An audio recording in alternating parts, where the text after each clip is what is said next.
Hello, my name is alibia.devente with Market Education for Kimball Office, and this module is going to be about drawing new and old Xsite, otherwise known as Generation 1 and Generation 2. So how we first draw Generation 2, which is the most current product, of course we know that we can go to the automation palette. It's located on the far left hand side of the toolbar.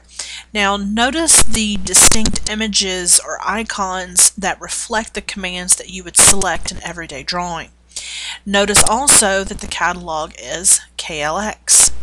I'm now going to right click over my cap toolbar and you'll see that there is a toolbar that's referred to as Structure Builder. You'll notice that the Structure Builder toolbar has very similar icons or images that you see that carry over between the two. I do want to point out it can be very dangerous to use the Structure Builder toolbar for new product because in essence that's not what it's drawing. It's actually drawing the Generation 1.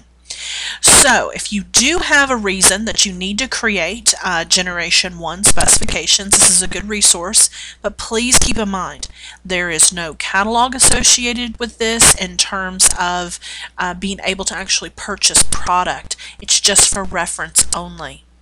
So what I'm going to do now is first select my Structure Run tool. With that icon selected, you'll notice that again a very similar palette came up. I'm going to keep it set at 5 high, add no stack. My structure length you'll see will visually change. My doorway I'm not going to select as well. So I'm just picking a point on the screen and I'm going to type in, after I level this out of course, I'm going to type in 72, hit enter. I'm going to scroll out so you can, oops, I think that runs a little long.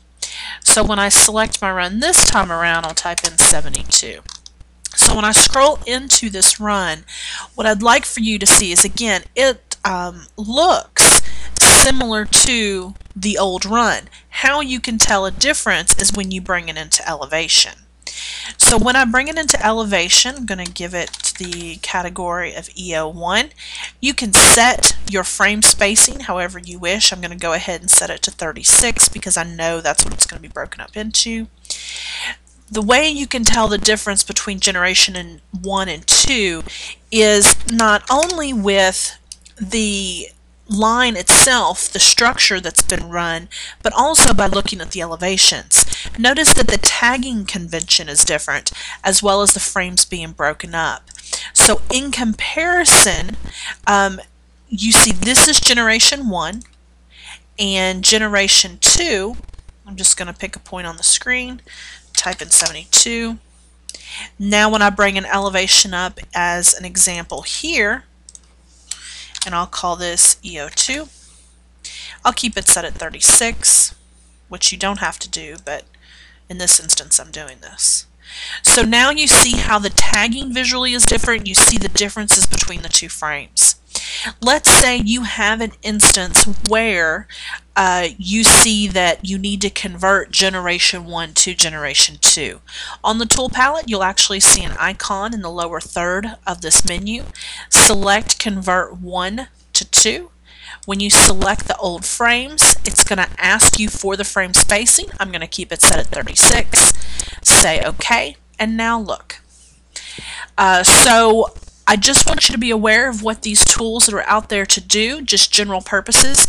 If you have any questions about this presentation or any of the commands that I've used, please feel free to reach out to alibia.devente@gmail.com. That's A-L-I-B as in boy I-A .D-E-V-E-N-T-E @gmail.com. Thanks and have a great day.